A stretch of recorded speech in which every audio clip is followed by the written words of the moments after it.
Developing thinking skills, that was one of my major concerns. If our thinking isn't governing our behavior, somebody else's thinking is. To have our children be thinkers. It's a life skill. We're not hitting on the key factor that college teachers want us to learn, and that is how to think. What we learn in school is not as important as how we approach learning. If you can teach them how to educate themselves, how to learn what they need to learn, then someone can give you a book on something you've never heard of and you can actually learn it. Education is life. It's what you do day in and day out, whether you're studying in a book or experiencing something else. It's not something that you do in a separate section of your life.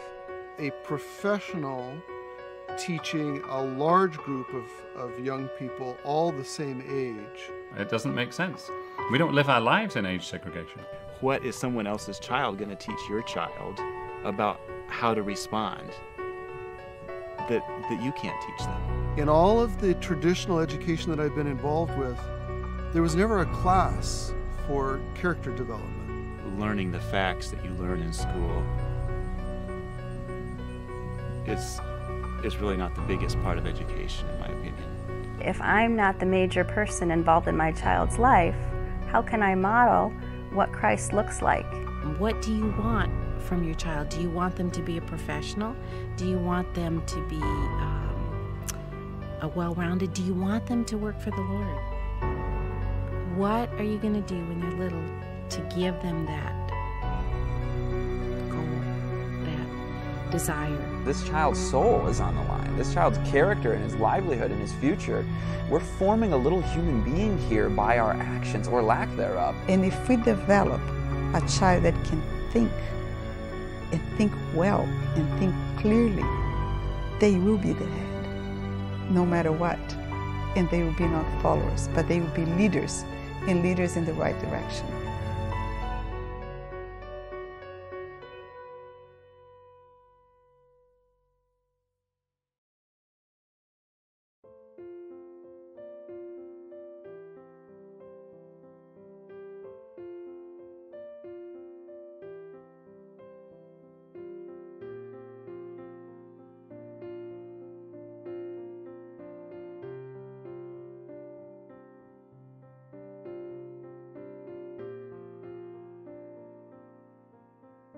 Developing thinking skills, that was one of my major concerns, because if you don't think for yourself, somebody else will be thinking for you, and you'll be a follower. If our thinking isn't governing our behavior, somebody else's thinking is. To have our children be thinkers, not mere reflectors of other men's thoughts, is a huge priority for us.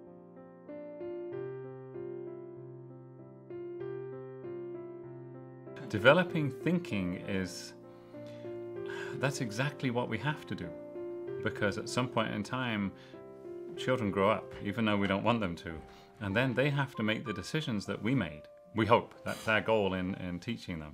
We want them to learn to think since they were very small. Cause and effect. I always wanted my kids to know, if you do this, this happens. Rationalizing from cause to effect, is this really worth it?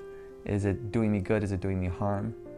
I want to make sure they understand that everything has a cause. Independent thinking is such a critical life skill. Thinking is very important because it governs our behavior. Being able to think on your own and to decide things for yourself without depending on someone else's opinion is a very important thing to be able to do. It's very important to analyze who's doing the thinking for you and learn to think for yourself, so you're not merely reflecting other people's thoughts. Really, if it's under God's authority, and we don't say, we start questioning the law of God or something, but we truly examine claims, we think for ourselves, we don't become gullible, we have the reasoning abilities to discern truth from error so that we're not deceived. That's essential for young people to learn.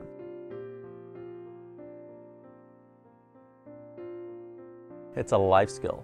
It is what we do in life. It's what, frankly, makes us excel in life, is the ability to analyze a situation and come up with creative solutions to that.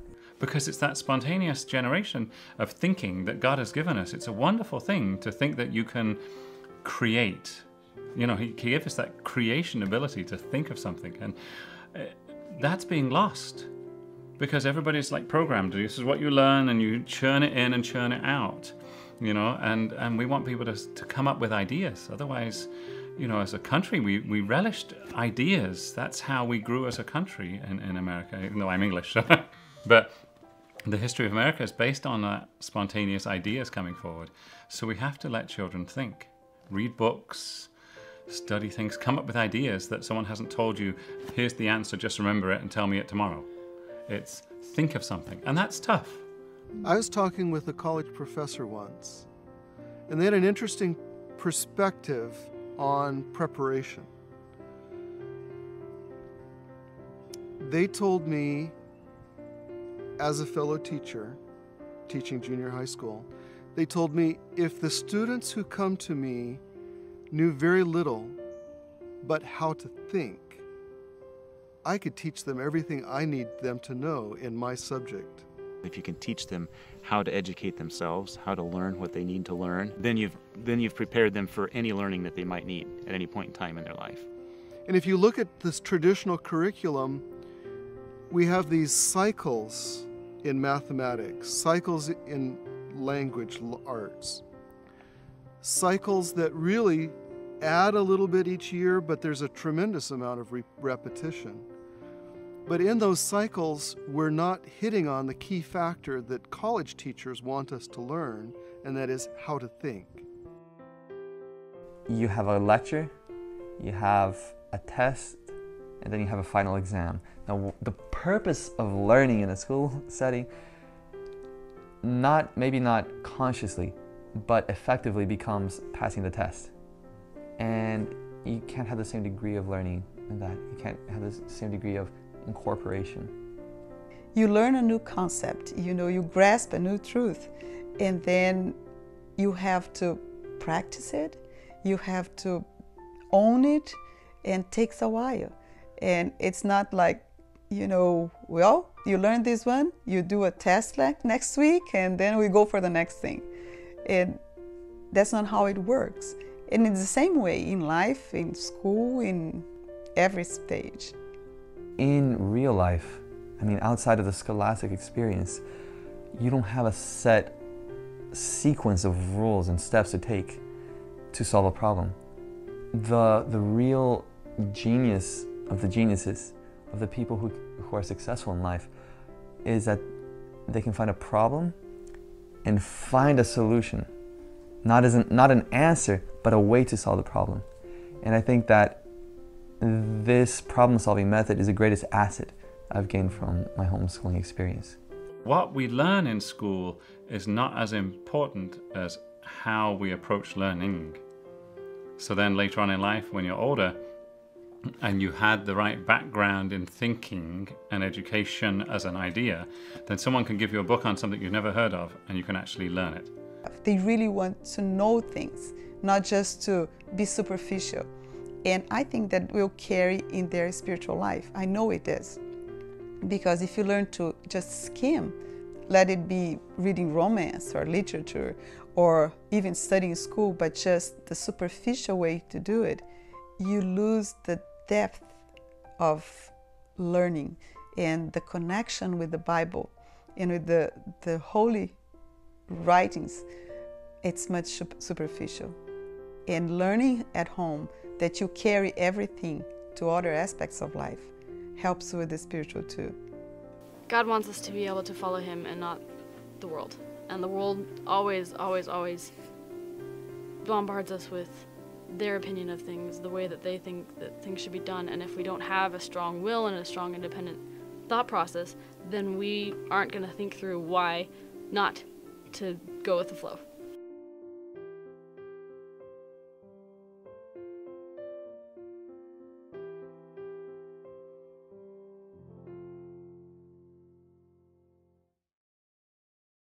Analyzing my growing up years, I realized that the school experience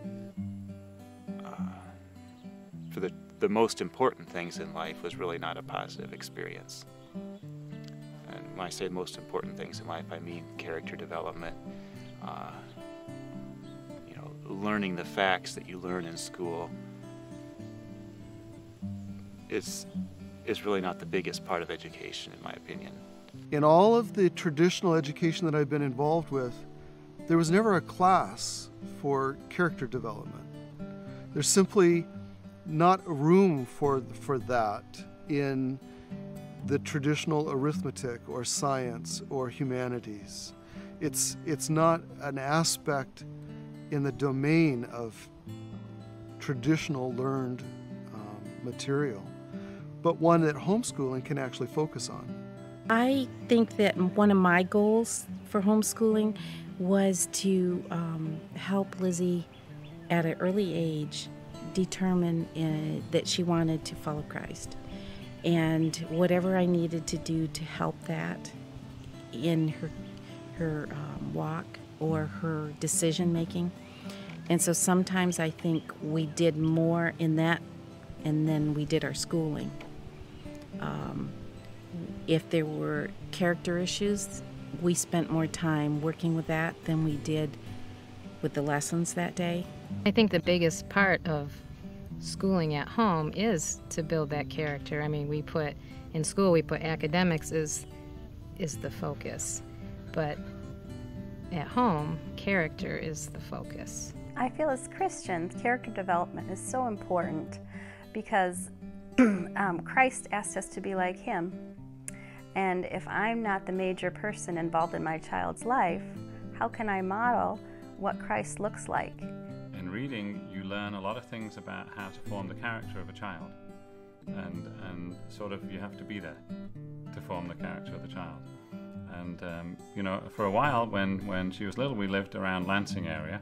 And one day, I remember one day we were driving along and talking about how much time it took to homeschool and the costs of homeschooling and Susan staying home and not working. And we were driving past a school, a public school. And I looked across into the playground of the public school, and there was a little boy grabbing another little boy, smashing his head against the floor. And it was really quite an interesting moment to think of why we homeschooled and didn't want that to be something that was part of our child's life. Yeah, I knew I wanted to homeschool our children. Just partly because of my own experiences in school. Even though I grew up in the church and went to church schools all my life, I knew that I was exposed to influences in school that were not beneficial to me in my life, and I wanted to avoid that. I think by and large we have great teachers. And if we had a horrible teacher, there is a mechanism for having that teacher removed or dealt with. But it's not the teachers that kids by and large learn from, it's their peers. And if the child next to them isn't the influence that I want, I really can't do much about that as a parent. So since their primary education comes from their peers, and I can't do anything about their peers, then I'm in a trap. My kids are stuck in an environment that I don't want them learning in. Your kids can be in a classroom with exceptional teachers, but they're with classmates that are poor influences on them, and you can't do anything about that. Then you're backpedaling really when you're parenting at home, trying to get them to stop saying, you know, poor choice of words or behavior that's inappropriate. There's a lot that parents and teachers don't know about that takes place in school settings. We say that we know about it. We know that it happens, but we, just like most bad things in life, we don't think it's going to happen to me or to my child, but it does. Competition is the rule of the day. One-upping each other, making fun of each other. I'm going to beat you. I'm better than you. I got this grade. These are the smarter kids. These are the dumber kids. And all of these, whether it's the sports or the academic grades and all, or just the social dynamics of who's cooler, who's prettier, who's funnier.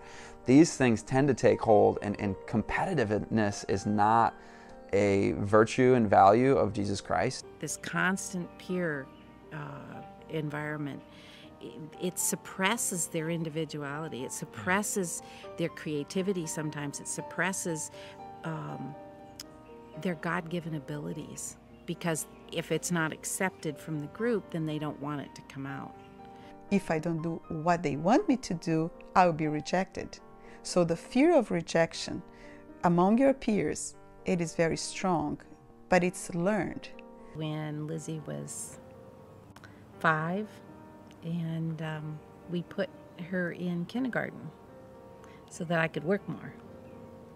And we noticed partway through that she was more interested in pleasing the little girls at school than she was in mom and daddy anymore.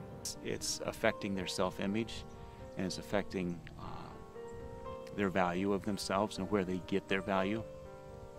As human beings, our value can only, true value as a human being can only come as we learn to relate to our Creator. He's the one that gives us value. Without a relationship with Christ, we have no value, really. And so by having these young people start getting value from who likes them, who thinks they're cute, you know, who has a crush on them, it's weaning, it's teaching us to depend on a crutch, a human crutch. You know, Jeremiah says the arm of flesh will fail you, and it does. The idea of age segregation in education, I don't think is very helpful, because it produces an environment where you're raised or taught true values by your peers instead of significant interactions with adults who have a more balanced or mature perspective on how those interrelationships should be formed.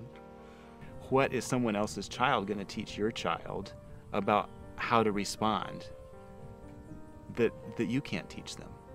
One of the reasons we've decided to keep our children at home is socialization.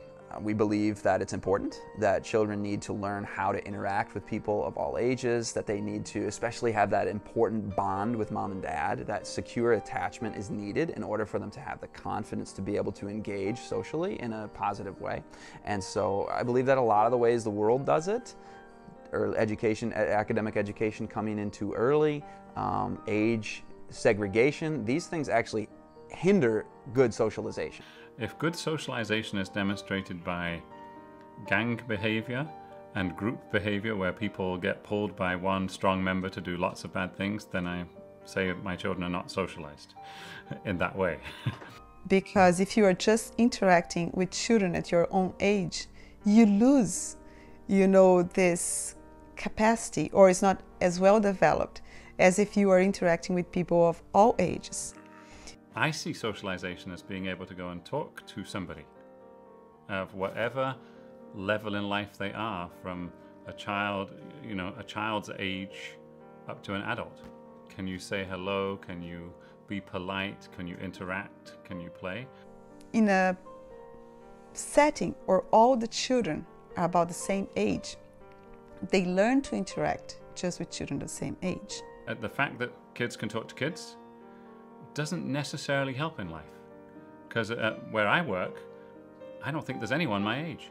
So strangely enough, the fact that I grew up in a school classroom with 27 kids my age hasn't helped me in the slightest. I deal with people 20 years older than me and 20 years younger than me and have to learn how to talk to them.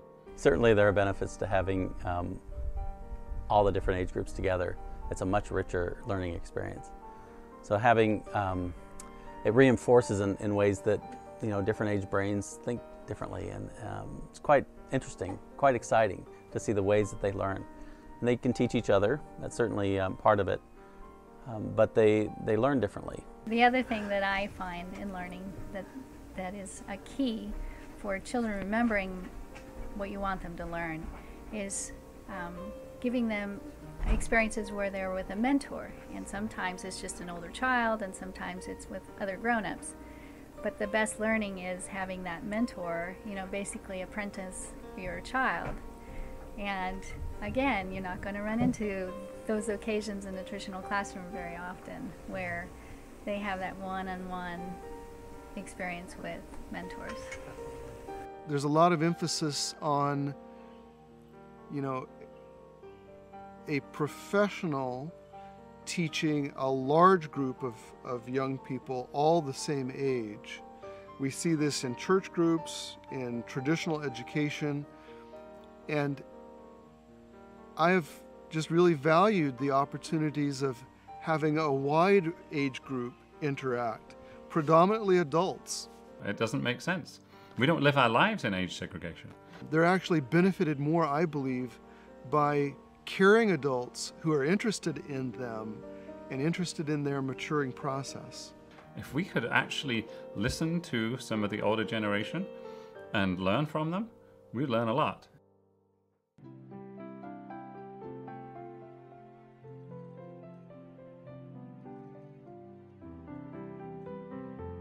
I want my kids to be the best that they can be and have as many advantages as they can. The type of character development that they get will result in how they see God. And, you know, their peers will have some effect on that. And I want them to have the best exposure to God that they can have. So a lot of people argue that going to a good school and having good Christian friends is adequate. It helps you to have a good spiritual life. But God made the family to be a unit, to work together, to build each other up, and to always be there for each other. And when you have, 6 to 8 hours of your life out at a different place without the rest of your family, then you don't have that tight-knit relationship that God designed. And so homeschooling really offers way more time, way more investment than you could get in any other situation. My mom is always there for me. She's there for my schooling, and she's also there for other areas of life. When I'm going through a rough time, I can talk to her about anything, And I think that's how God planned it to be, where your family is your best friends. They're the ones that you're always there with, and you really cherish the time you have with them. I definitely believe that family is the best environment for building character, even though as parents we rarely feel like we're giving our children the best because we're learning and growing ourselves. The better relationship they have with me, I think the more likely they are to take what I have to say on face value, rather than to go and experiment with areas that they later will regret. The way children learn to relate to other children is if they have that value and that security within themselves, which doesn't come from other children, it comes at home.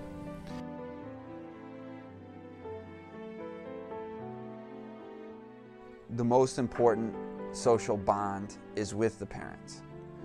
And that's going to be the basis for not only all intellectual learning in the future, but the confidence to engage socially with people of all ages and in all circumstances. If the child doesn't have a strong, healthy bond, especially with his mother, during those first 8 years, then they're going to grow up more insecure, and they're going to be less likely to be socially adjusted well. The important thing is that a young person has the confidence that comes from knowing that I'm an important person. The way they learn that when they're young is I'm important to mom and dad. And as they get older, hopefully, that transfers. I'm important because I'm important to God.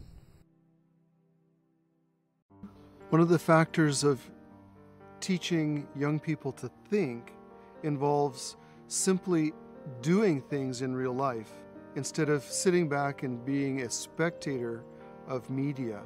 Our children have never seen any sort of entertainment media. It's just not a part of our home. We believe strongly in the statement that says the more free from artificial excitements and the more in harmony with nature, the better it is for the development of that child, morally, spiritually, intellectually. And so if we truly believe in that statement, then why would we be giving them all of this fast-paced, high-intensity media, especially now that we know what the research is showing, that it increases attention problems later in life, that it has mesmeric effects, frontal lobe suppressing effects, limbic system enhancing, and so that's a no-brainer. Once you see what the effects of these media are, why would I subject my children to any of that? We did have TV and videos that the kids watched, and what I noticed happening in our home is, especially if they had that exposure in the morning, that they were not as willing to go back to school or to do their chores.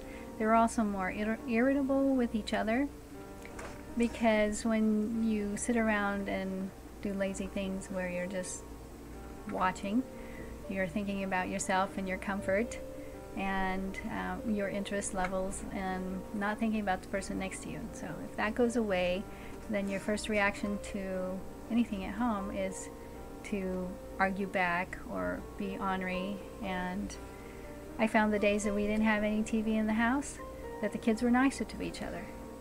I mean, that was easy to see right away. We're not on Facebook, we don't Twitter, we don't do, what's that other one with the Instagram? Because the more you do that, the more you're absorbed in it, the more you're checked out of what you're supposed to be doing right now. And when you get together with your friends, you can share those things that you did or saw or whatever, but you don't have to all day have this barrage of information coming at you that you have to sort out, that you have to decide where it goes in your in your filing system. You can concentrate on what you're doing here. Having this constant contact, that's socialization taken to the extreme. Yeah, and it's not healthy, I don't think. This idea that I need to always be somehow in touch with my friends. It's not real. In real life, you're not always with your friends. You actually have things that you're doing that are in front of your face, and you have to focus on them and do them. And to have friends or whatever it is constantly having the avenue to distract you from whatever it is that's real in front of you that you're trying to accomplish, or you should be trying to accomplish, it's detrimental. I think it really deviates from the important things in the real relationships. Not only the media, but like many times our devices, by just going to the calculator and doing something instead of actually thinking for yourself. And between like, oh, I have like these two decisions, let me go see what my friend says, it usually goes on your device, or then chatting with your friend instead of talking to the friend right next to you. Just different things. It does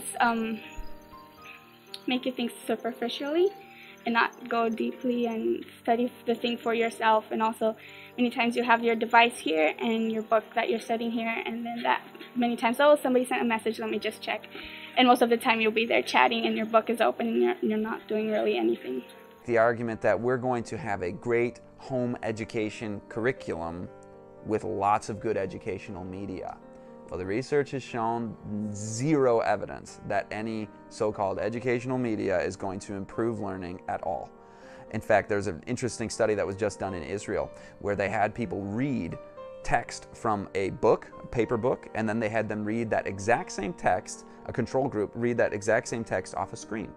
And guess who had better reading comprehension? Those who read it out of a book. Same text, you have greater comprehension out of a book. So this whole idea that we should bring everything into the screen world it's not borne out in the research. And sure, there are some convenience factors, and we have the internet and we use it as adults. But to have the child have that as his main mode of education and learning, it's not research-based, and it will open up the doors to so many other problems. Anytime you have information presented to you already baked, you don't have to engage your mind. Like I said already, some children are going to understand and receive that more readily than others, but whether they're receiving it readily or not doesn't really engage the reasoning processes. Okay, it's something that's already done for you. Reasoning and creativity, which I think kind of are pretty closely related to one another, happen with things that you're doing yourself. It's not so much with things that somebody else is doing or that you're watching someone else do. There absolutely is a multi-million-dollar industry out there selling us on the idea that educational media is very important for children. You got your Leapfrog and you got your Baby Einstein, and without these, your children will be behind and they won't be catching up in school. It couldn't be further from the truth. Not only is there no research sustaining these claims, but actually some of these media have been shown to be harmful for the developing brain. You look at Dr. Dimitri Christakis' research, and the verdict is in. These things are at best neutral and by and large harmful. Media is delivered in ways that are damaging to the brain, even though you're not aware of it. From the researches that relate to the child development with watching TV, we understand that when a child is watching TV, it's so passive, and that reduces so much their learning. That's the fear of media. You just are checked out, and you're allowing whatever is on that to just come right in. And we need to protect our children from those influences, because most of the time those are not good influences, especially if it's just the secular media that you're allowing in. God wants us to have pure minds and pure hearts, and media makes it hard for that to happen. With the younger ones, they don't have iPhones or iPods or computers, anything like that. It's just we don't feel that they're ready for that. They don't need it. They have other forms of entertainment. They're outside in nature. They're, playing with the animals that we have. And if they're on these devices, it just kills any desire for the good things that they need to be exposed to help them develop. It's more interesting to actually do things like hands-on than watch something on a TV. It's just, I don't know, you don't really get anything when you're watching from a TV than you would. You don't get as much than you would if you actually did something. Why not go and talk to people who are nurses and photographers and doctors and whatever we want to be, and find out what it's like for real instead of just sitting in front of a TV and watching. Education is life. It's what you do day in and day out, whether you're studying in a book or experiencing something else. And so to be home educators of our children just means to guide them through life as God designed it. And it's not so much an academic study as it is some academics, some physical, some emotional, spiritual, practical. All of the elements of the human experience come into play when you ask what is home education all about. Learning is what we do our whole lives. It's not something that you do in a separate section of your life. And learning is to practice. It's an enjoyment. In school, a lot of times, you learn to answer a question, to do a test. But at home, they are curious. They want to know how does this work, and they go after it. They go for books if needed. They go asking people. Christopher loves observing. He had this opportunity since he was small, so he goes and he says, my parsley is not doing too well. How should I work on it? And he goes and he experiments, and he plants one in one place, another in another place, and he does his scientific, methods. And it's not because he learned the scientific method. It's because he wants to know what works best. And in every aspect of their lives, they have this practical view, and they love learning. The focus generally these days in an academic setting is to learn academic skills, and we can define those, by topic like math or language arts or history. And the school, the way they're set up, a lot of the learning is just memorization, and the information really goes in a child's ear and goes out the other unless it's presented to them in a meaningful way. Then it'll be retained longer. In the homeschool setting, you can cater to your kids' interests and then set up learning environments or occasions that make the connection easier with the material that they're trying to remember, and how they can apply that. Learning is life, and I don't want them thinking that, I'm already done with school now, I don't have to learn anymore. It's not a have to, it's I get to.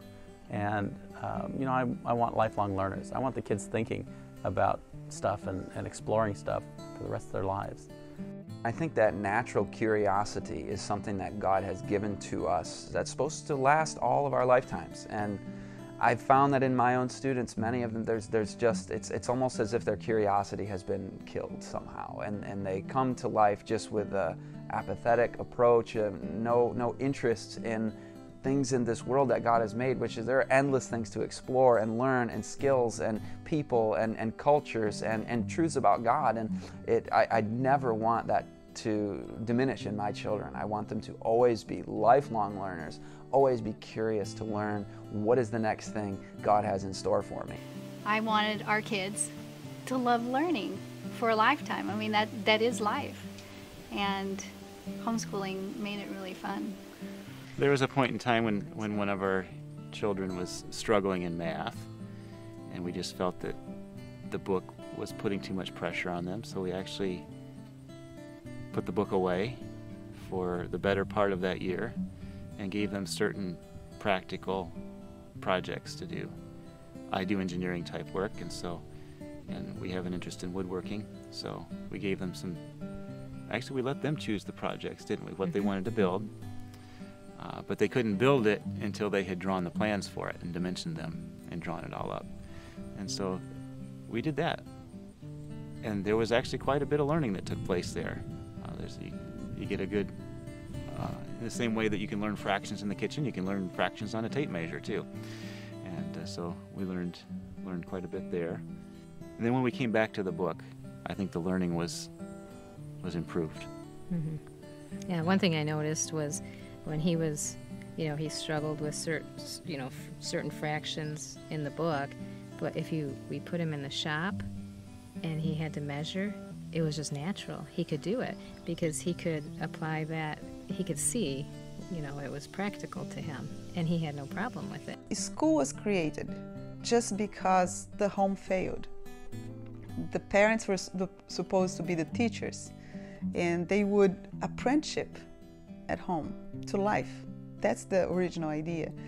But because the home failed, the Lord had to institute the schools. The schools are artificial. They are not the natural way to learn. You place the children there to try to teach them the things from the life. So they have the little fake money instead of the real money. They have everything is kind of trying to put the practical in a theoretical way, when at home you have it all. You don't have to do all that.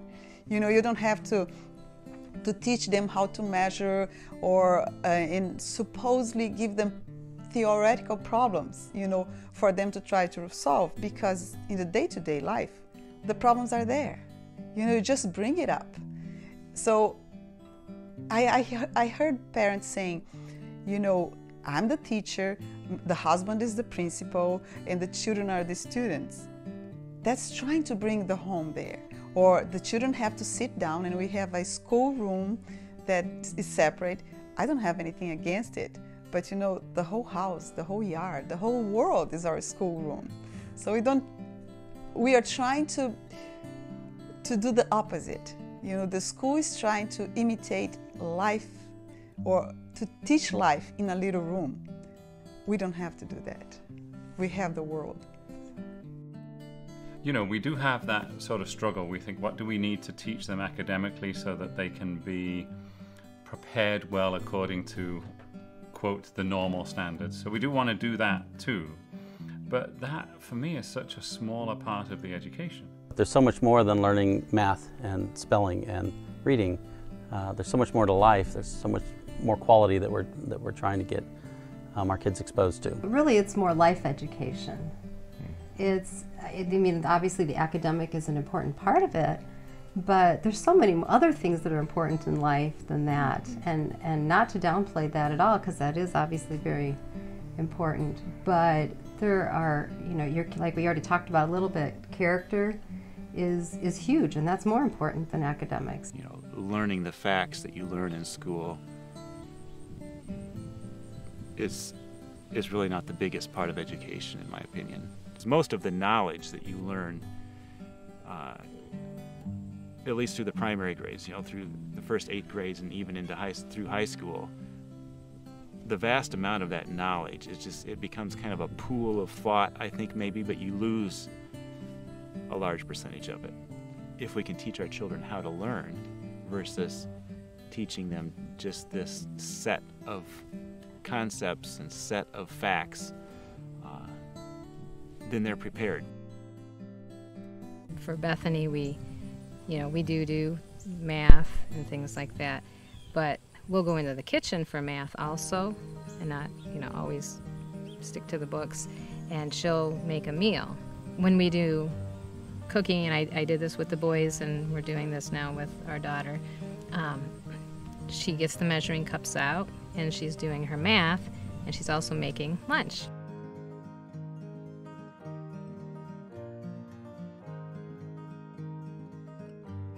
Bethany's 9, and she can go into the kitchen, she can make a recipe, and she's learning how to put a recipe together, because when you look at the ingredients, you have to know how to read the recipe to know what goes first, and so that takes a lot of thinking skills and concentration, and so it's more than just math. You get a lot of subjects in that one thing that you're doing.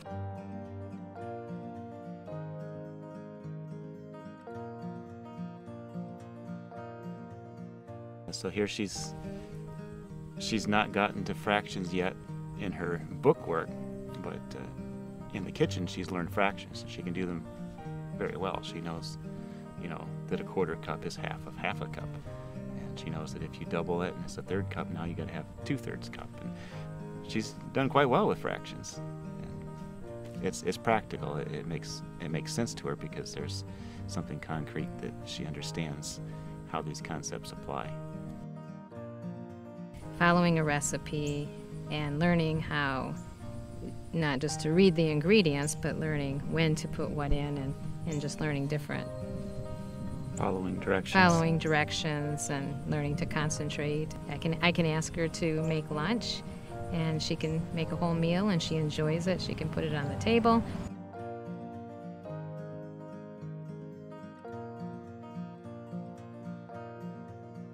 So she's preparing for her own home, and she's being educated at the same time. Lunch ready. Oh, sounds good. Let's go eat. Yep. Thank you, Beth. That's good. Math in the kitchen, cooking, figuring out if we're doubling a recipe, and it uses a tablespoon and or half a tablespoon, and you've got to do all these calculations. We'll let the kids do it as much as possible to get that sort of added up. And even when we go shopping now, I'll say to Emma or Lauren or Sophie, go and get me the margarine that's the cheapest per ounce. You can put schooling into everything, figuring out how many miles per gallon we get on our car, which I do just to see how it's doing, why that means something. When you homeschool, it's really neat how all the opportunities that you get that most other kids don't get, the field trips that weren't for a day or two. We've had field trips that lasted a week or two, and having animals, the time I've gotten to spend around the house working in the garden, learning to sew and cook and things like that. Not just the curricular academic activities like math and science and things. It doesn't take up all my time. School doesn't take up all my time. Sometimes it feels like it does, but it doesn't take up all my time compared to those that have to be in high school or academy. I still have time to do other things, which is really, really special. We like to go canoeing together. My dad and I are building a cedar strip canoe, so that's been another project that we really like to do together.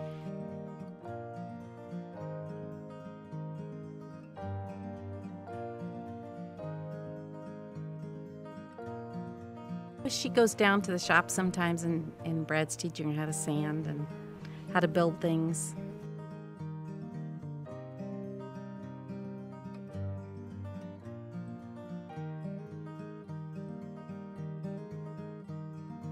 And Brad and Lizzie have been making a canoe, a cedar strip canoe. Cedar strip. So that's been a fun experience to do together. And of course, then we're going to use it in our next camping trip.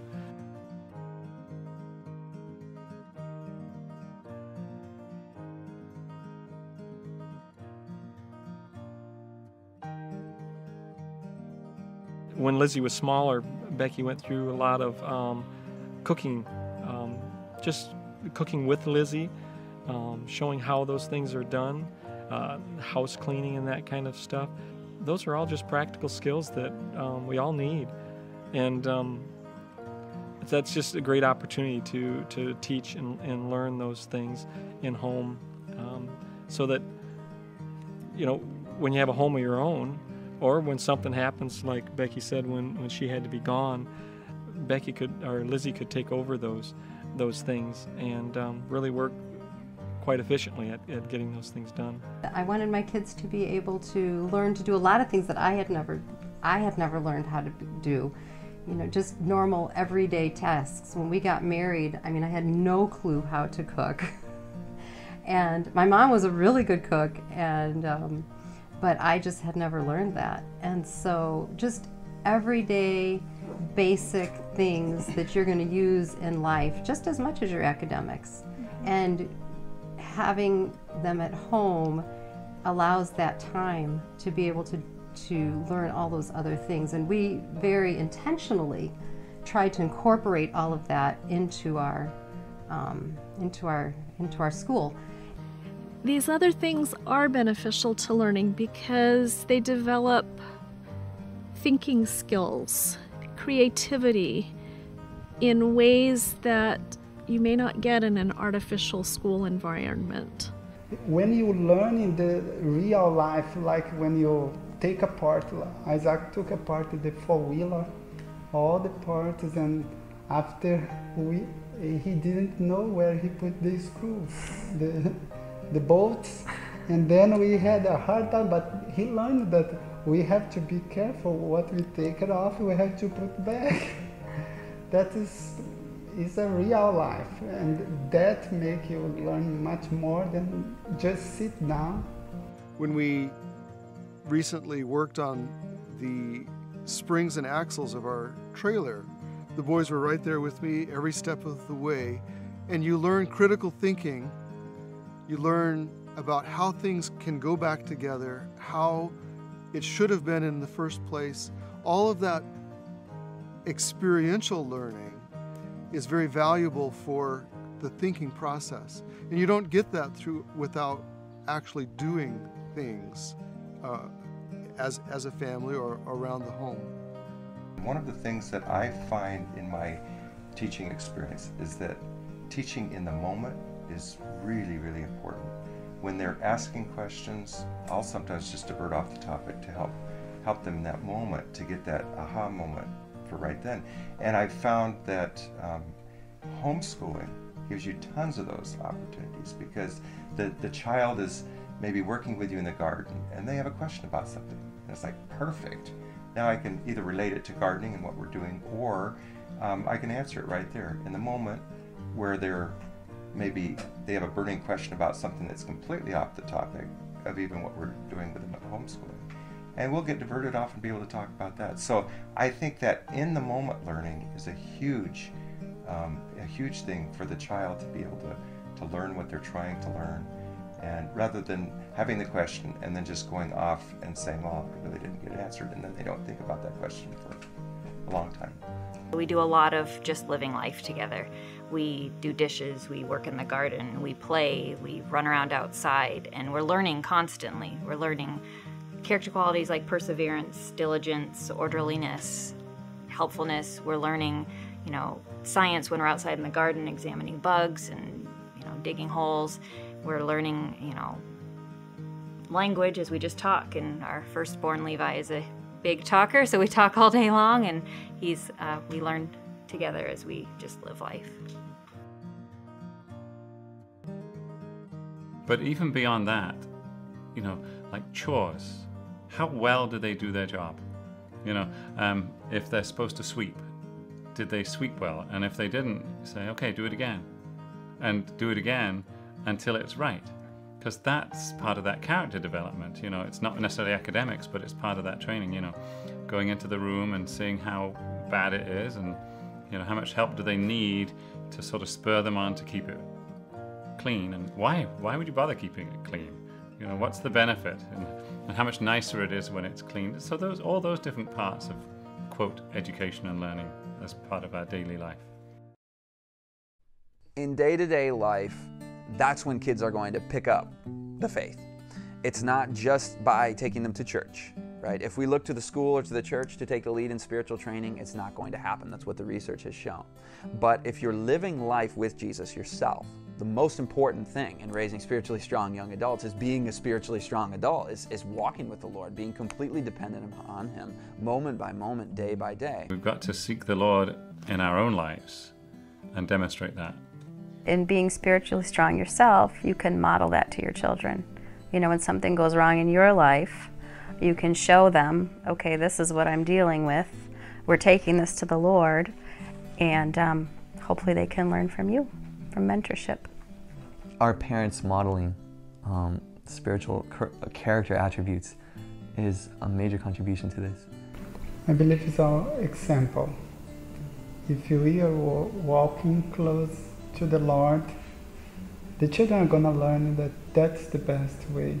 Our children seeing that God is real to us, I think is also a huge thing, so that so God becomes real to them.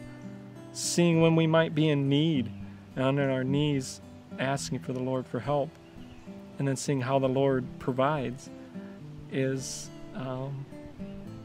something that's going to always be with them. Seeing how He answers their prayers, seeing how we go to Him when we have a problem, or we call upon Him in need. And so when the kids start to see that, they start to be interested in it. Oh, Dad's praying. Well, now I'm interested in prayer, right? We try to encourage spirituality in our children as they're growing up, starting with teaching them to have daily devotions, you know, from very early age. One of the most important things is that you need to establish a consistent family worship routine. Raising a young person to give their heart to the Lord, to have a spiritual walk, you know, I think a huge part of that is the time that you spend in family worship. That time you are in the Word of God and you talk through the things that you're praying about. To develop spiritual strength, it requires daily prayer, daily study of the Word. Family worship is an important part of that. Family devotions are an important part. Each morning the kids get up and they do their own devotions first of all. We eat breakfast and we have family devotions. We work on scripture memorization. We sing hymns together as a family. So it's a big part of our day. So we spend every morning and every evening some time, and sometimes it's just Mom with the children if I'm not available, but whenever possible, all of us gathering around the Word of God, singing a little, praying a little, reading a little, discussing a little, having object lessons like the rock from the garden about God taking the stony heart away or whatever, trying to find ways that really connect with the kid, but then not just leaving that at worship and not just having the example in our life, but also talking about these commands as you rise up, as you sit down, as you walk along the way. This is what the Lord has asked us to do. I was just reading in the Psalms, and I don't remember the Psalm number, 80-something, and it says that was a law of God. God's law requires of us that we talk with our children about God's law and commands. My parents early started teaching me the Bible stories, and when I was just a baby or old enough to comprehend. Encourage them to have their personal walk with God, you know, since they are small, to encourage them to have their devotion, their own devotion, have family worship. What they read, I think, makes a big influence in their minds as well. You know, we like to provide them books that tell the stories of people who worked for the Lord, who are missionaries, and there are so many interesting books, and I think this gives them the desire to do the same, because whatever we behold, right, we are changed. Having examples worthy of imitation, it helps you develop characters like those with whom you behold. You don't have to be a professional teacher to be able to educate your children. You definitely don't need to be a professional educator. I mean, we don't have any professional skills in the way of education, which was really nice. When we first started doing this, there was a presentation at our church, and somebody, I don't remember who it was who came, and she talked about statistics to do with homeschooling. And they took people of every graduating level of school, like PhDs, all the way down to never finished high school. And they compared their children from homeschooling. And all of them, the children pretty much scored across the board in the top 10 percentile. So from an academic's perspective, you don't need to. I have friends that say, oh, I cannot homeschool because I don't have the education background, or I do have the educational background, and that was very hard for me because it was not the right way of doing it. I can say as a professional educator that you do not need to be one in order to be able to train and educate your children properly, especially in these early years. I can tell you there's nothing, virtually nothing that I learned in my teacher training and my bachelor's degree in education that I've needed in order to do what I'm doing. I remember when the children were small, and I'm always thinking, I can't wait till they grow a little older so I can teach them. And they grew a little older, and I'm thinking, well, maybe it will be later, because by now they're kind of learning by themselves, right? We are just learning together. And the teacher in me wanted to sit them down and teach, but I knew it was not the best way. So I had to hold myself back from the, teaching, formal, giving lectures. And really, it was the questioning, the curiosity, the learning together in something that we are researching that did it. So I've been both sides, and I would say that anybody can do it. I suppose if your goal in teaching was to instruct your children in a certain set of facts and concepts and skills, probably it would be an advantage to have a degree. But like we've already said, our goal is not so much to teach them a certain set of facts, but to teach them how to learn. And doing that together is really the best way for that. Part of the fun about homeschool is that the stuff that you can learn together and do together. It's, it's a blessing not only to the child but to yourself too, and enriching your own experience in education. Sometimes you think, oh, I don't know if I can do that. But if you dive in, it's just as much an experiment sometimes for you as a parent as it is for your children. You work together at it, and that makes it really rewarding, because you both have or all of you have the sense that, hey, we did this. Even though you were kind of maybe tentative about doing it, saying, what do I know about, doing this or building that? But you just figure, you know what, if we make mistakes, we're all making them together. And it turns out the way it does, and if it's got a funny little corner on it, it's kind of something you remember and look back on and say, oh yeah, we built that, and it even still has that funny little corner. You learn by doing, you learn by watching others, you learn by studying the Bible and asking, Lord, how would you have us raise these children? If you can do those things, then you can train and educate your children from the earliest ages. You don't need a degree. In fact, it might hinder more than it could help in a lot of ways. We grew up in sort of a, standard American lifestyle, and education having its proper place in the school. And, that this is not to say anything negative about academic learning, but for us, we've had to expand our own understanding about what does it mean to learn new ways of doing things. It's not moving school to home, because that's, that misses out on everything. Well, homeschool is different in, you're not just moving, the curriculum. I guess the first year we did kind of move, we had a set curriculum and we moved it to home. But after, I think it was the second year, in second grade, Becky started picking and choosing. As she saw Lizzie's need in a specific area, she would emphasize that area. And And that way you can, and that's a neat part about homeschooling, is you can adjust that to the child's need rather than just, you know, going through a set curriculum. Well, we got to get through this year. A lot of us start off doing homeschooling by doing school at home because that's how we know. I mean, that's really what most of us have had as our past experience.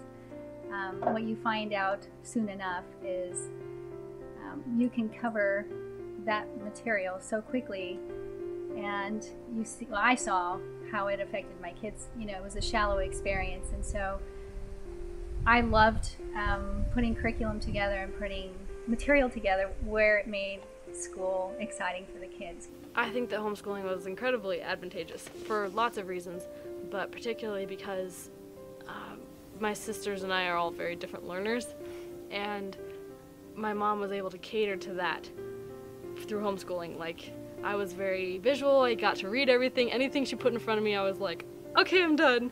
And I just loved to read, but my sister Mackenzie really didn't like that way, and my mom had to be more creative with presenting material. And because we were homeschooled, she could do that. In a regular public school system, they generally present things in one way, and if you don't get it, too bad. So homeschooling was really fun in that way. We got to play with our curriculum and make it so that we enjoyed school. In a classroom, and we have about 20 children, and you want all of them to be interested and to learn the same thing at the same time, the same speed. That's something insane. But we are so used to that we think that that's the way, that's normal. You know, I'm not after normal kids. I'm praying for exceptional kids. And if I send them to a system that is designed to, you know, treat 30 kids the same throughout the day, my kids will normalize. And that's really what you're after. In fact, I've heard it, oh no, your kids won't be normal. And I say, praise the Lord, I'm looking for exceptional. I think, yeah, homeschooling does take a different mindset, at least, and a different lifestyle. It's coming away from the norm, and we had to change our life in a big way. You know, Becky was running all the sales and design, and so we had to make quite an adjustment. You know, some people might have to make an adjustment because they're used to living off of 2 incomes, and they have to adjust to live off of 1 income.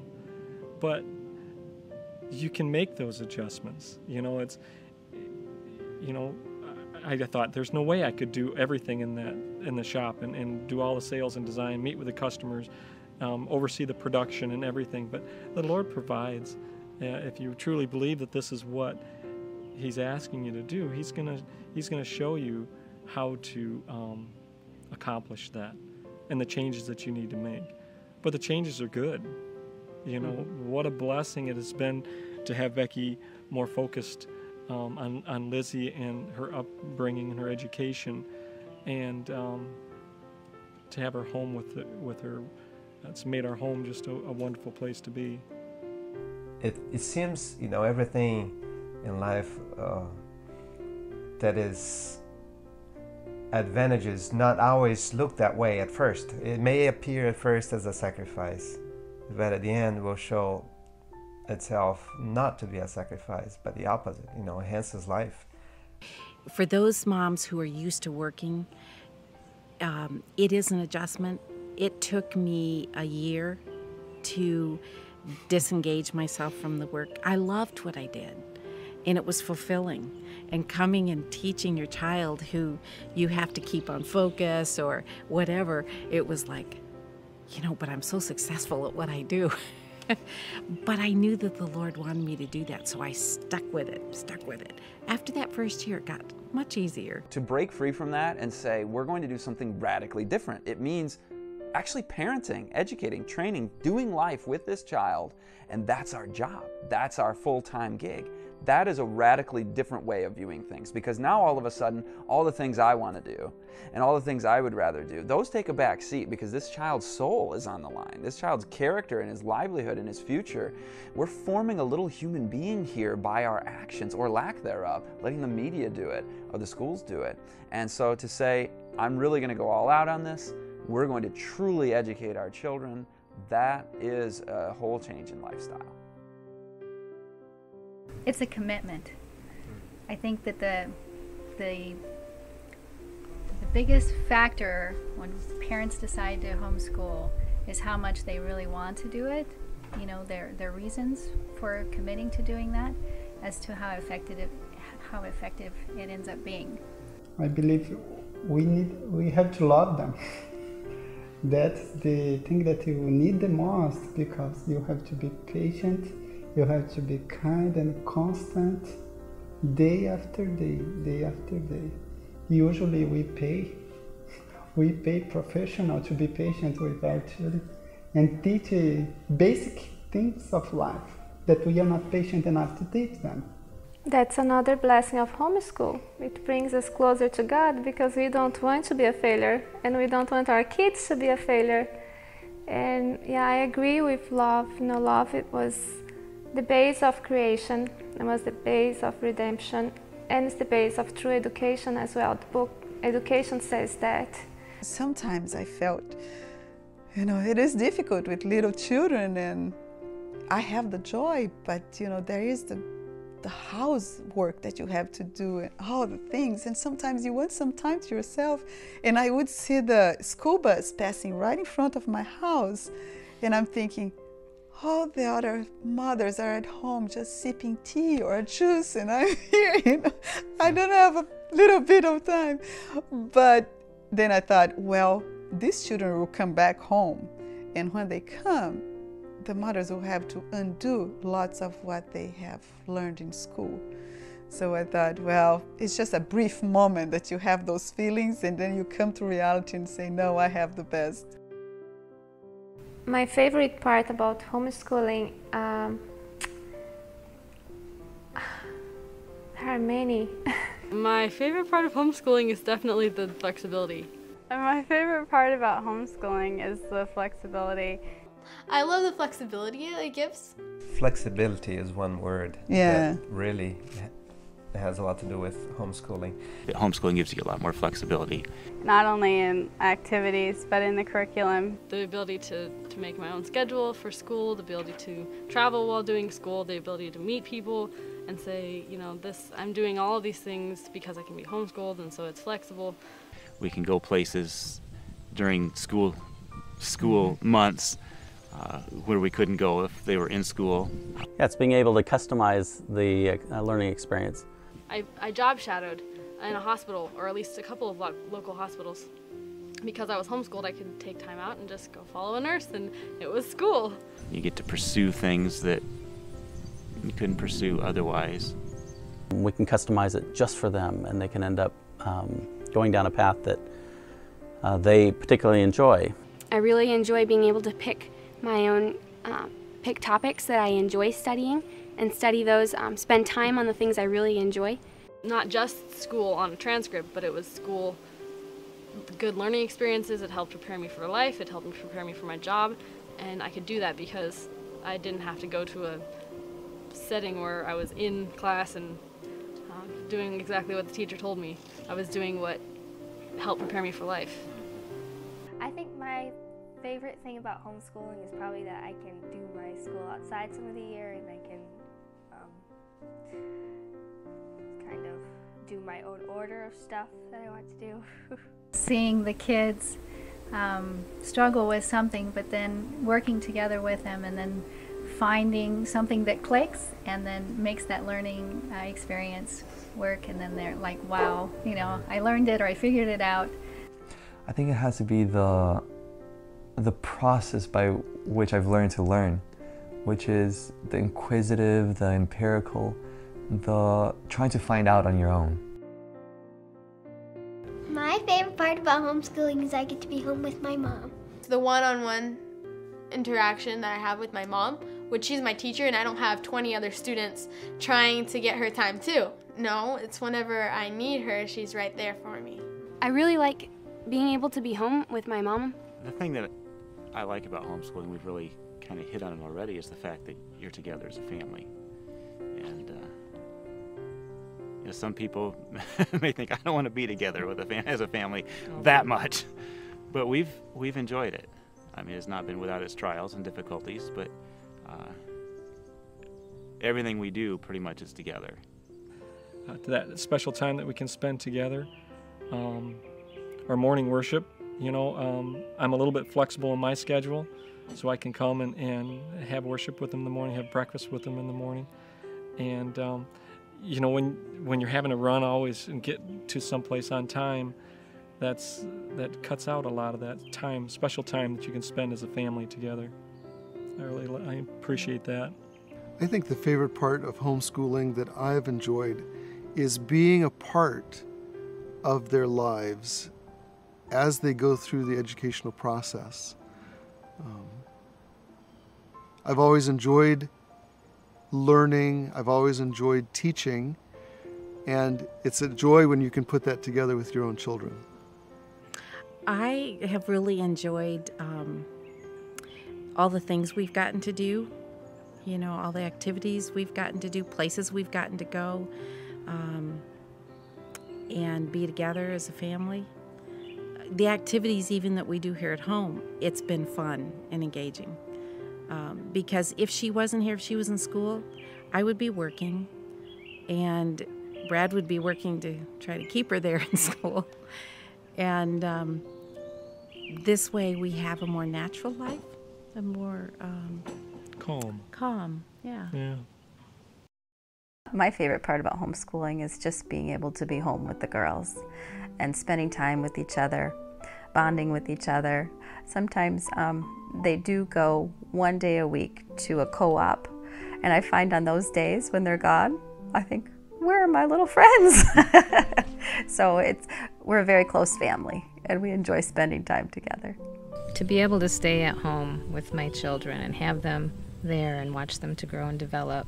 I like seeing them growing and developing and becoming the people that God is intending them to be. Just as they get older and they mature, and you just see their interests develop and their character growth. Being able to spend the day with them and see how they are learning and how they are growing. We all know, and we heard many times that kids grow so fast and we don't know what happened. I heard other parents say, no, we blink and they grew up. And I think it's a blessing, you know, to be able to look back and say, I've been there every day. It wasn't like that, it was gradually. And praise the Lord, no, He gave us the chance to be there with them. Being with the kids, you know, I have the honor and privilege of seeing them learn, and I don't think that is anything more beautiful. The bonding that happens between you and your kids when you're studying and learning together is something you'll treasure for the rest of your life. It's memories you create between you and your kids that are positive, and it brings you closer. I was very touched because my daughter is very social, but she wrote me more than one time. She says, Mama, you are my best friend. And you know, I don't think there is anything that a parent can hear better than that, because that's what happens, you know, our hearts are bonded together. They feel more open, they open up their hearts, and in that way we can guide them, you know, in the directions that I don't even know if they would come to us if it wasn't homeschooling. So I feel very thankful for this gift from the Lord. The relationship that we have with our kids, I think, is there because we invested in being with them, you know, and that the big part of it is homeschooling. You spend that time together, and you create memories together, and you bond together. I want them to be the best that they can be, and so investing in them in this way is the best way to educate your kids.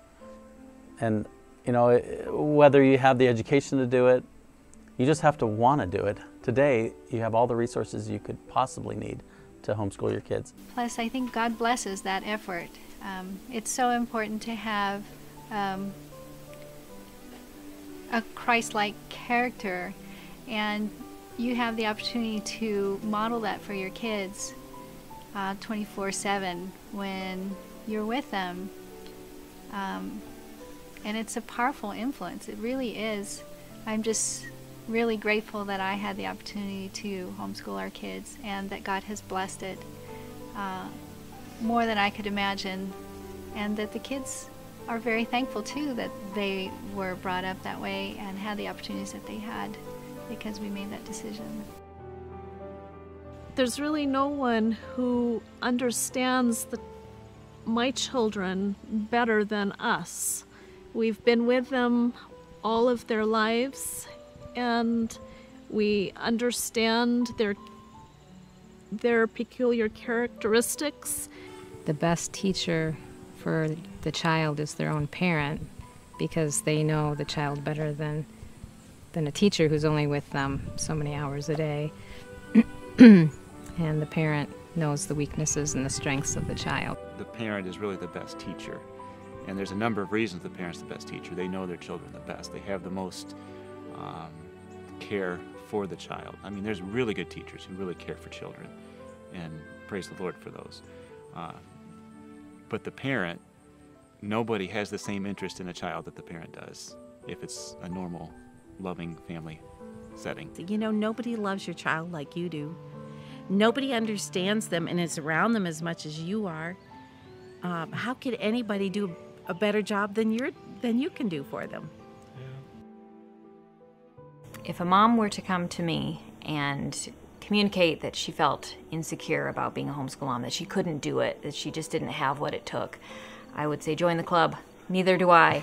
But I have a faith in a God who is right beside me, who will give me everything I need to do my job well. We believe that God's callings are enablings. So what God has asked us to do, He will not leave you out to dry. He will do what in your life what you cannot do. And so it's when I realize my weakness, actually, that the best things are going to happen in my family, because it's in my weakness that His strength is made perfect.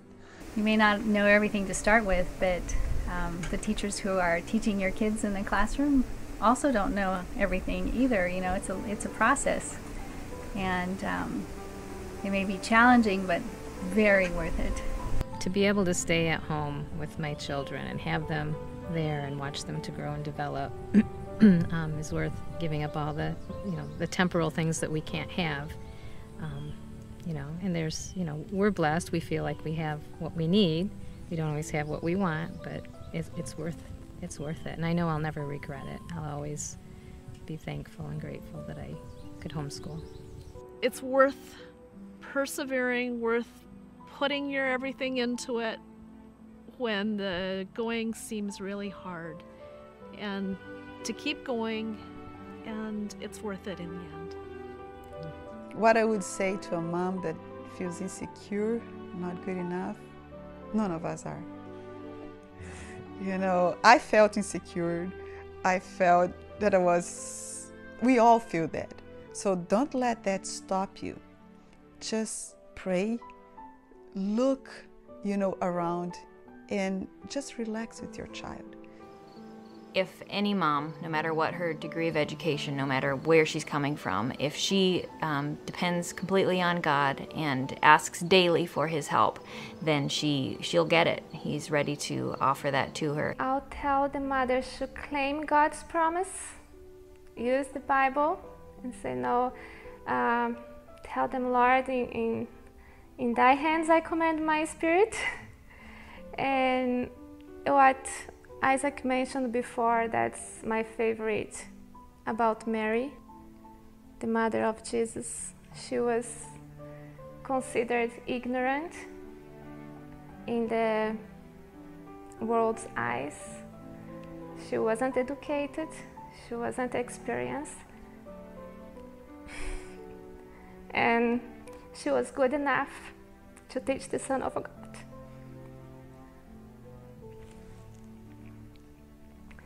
So I think if it was enough to teach the Son of God, it should be enough for our children as well, to be taught by their parents or mother.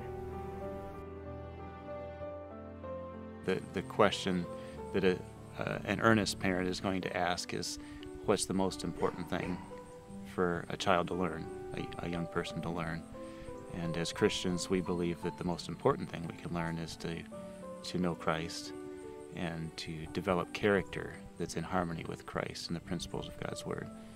And I really think that everything else is secondary to that, from an educational standpoint, or anything else in life for that matter. But, you know, in an educational setting, I really believe that character growth is the most important thing.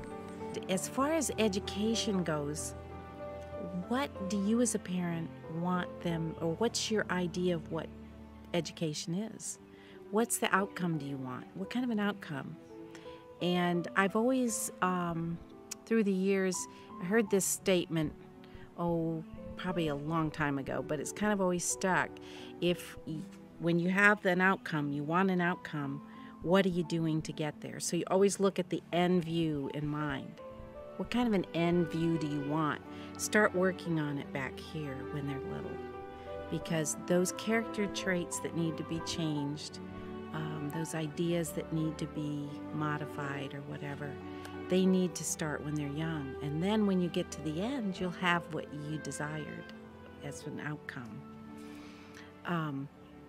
But education as an outcome, what do you want from your child? Do you want them to be a professional? Do you want them to be a well-rounded? Do you want them to work for the Lord? What are you going to do when they're little to give them that goal, that desire? Expose them to those things. We are growing them. We are raising them to give fruits, fruits for the society, for the community, to praise the name of the Lord and to bless everybody around with whatever they do, be it music, work, their voice. We are missionaries. We are preparing for another place that will be much better. The standard that we have is not the world's standard. It's higher than the world's standard. It's not just to fill our children with information, but it's to prepare their heart for eternity. And that surpasses any task and aim that the regular education would contribute to. We are supposed to be the head and not the tail. And if we develop a child that can think, and think well, and think clearly, they will be the head, no matter what. And they will be not followers, but they will be leaders, and leaders in the right direction. This world really needs young people that are different than young people in the world. They need to see something different, because we don't want to make this world our home. Some people do. Some people think this world's going to go on forever and things are going to get better. But as Christians, we know that's not the case. We're looking for a different home, a heavenly home.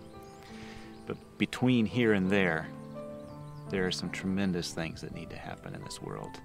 And it's going to take men and women with character that is rarely seen in history.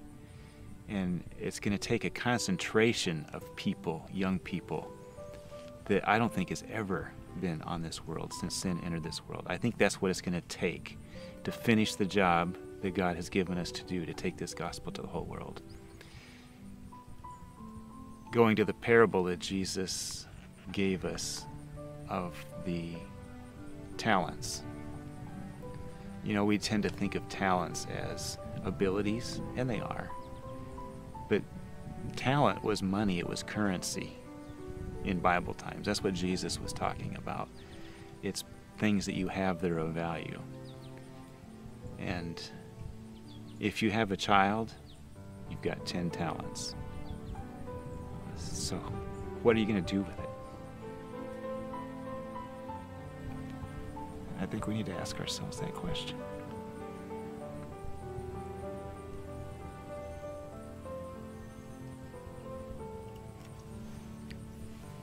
If we want to hear God say, "Well done, good and faithful servant," there's going to be hard choices that need to be made. And we tend to focus on the temporal choices. And there are those hard choices that need to be made temporally, as far as where you're going to live, how you're going to live, how you're going to order your life. But it really boils down to the hard choices that we need to make between my soul and my God.